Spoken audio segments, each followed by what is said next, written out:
The Northman is Robert Eggers' third film starring Alexander Skarsgård as Amleth, whose legendary status was the inspiration for Shakespeare's Hamlet.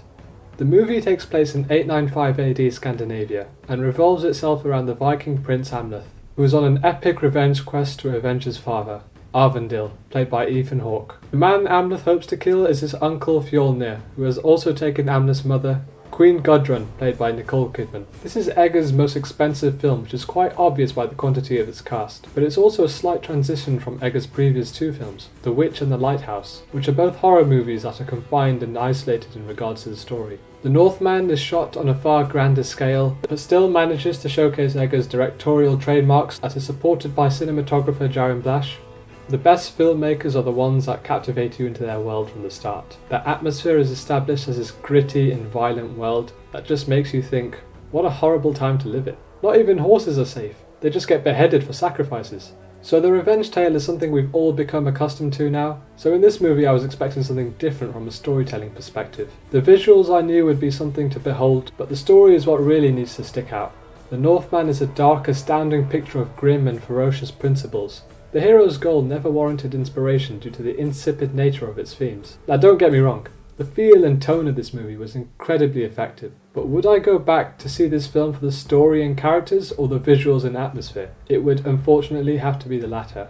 Amleth is the centre focus in The Northman. His quest is one we all know about, but what reason should I have to invest in his journey? There were many questions I had to constantly ask myself during this film.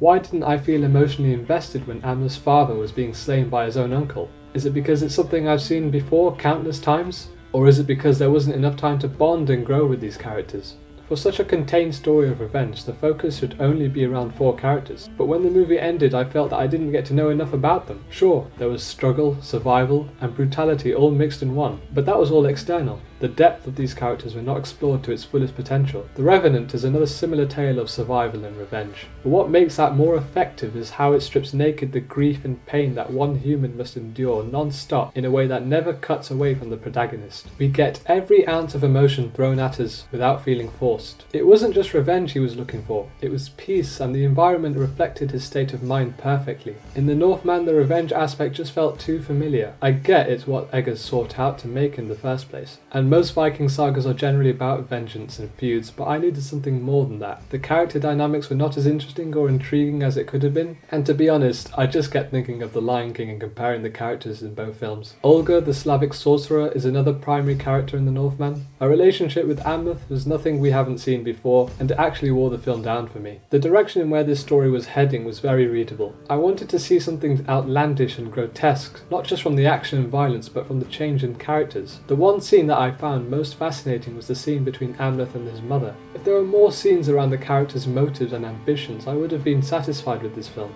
In a more positive take, what really stuck out were the rituals. The imagery and sound design really made these scenes the most memorable in The Northman. The performances matched the craziness of the spiritual ceremonies, and you could see how much planning and passion went into these features. The detail and craftsmanship from the art department deserves huge acclaim. It's probably the best art direction you will see all year. And with Robert Eggers actually being a production designer himself, you can really tell how much effort and care has gone into pre-production. Just looking at the straw houses and the armoury worn by the Vikings are great details that make The Northman really come to life as an authentic piece of work. Eggers and Skarsgård have both been fascinated by Norse sagas and Viking history, and this film had been in the works for quite some time. They've taken their time in getting everything as near perfect as possible, and you could really tell that there's a genuine passion and dedication that's gone into making The Northman. The Northman's producers hired a folklorist, a Viking historian, and an archaeologist to serve as historical consultants, and that just shows how invested they are in letting the filmmakers to thrive on their own creative decisions, and that clearly pays off.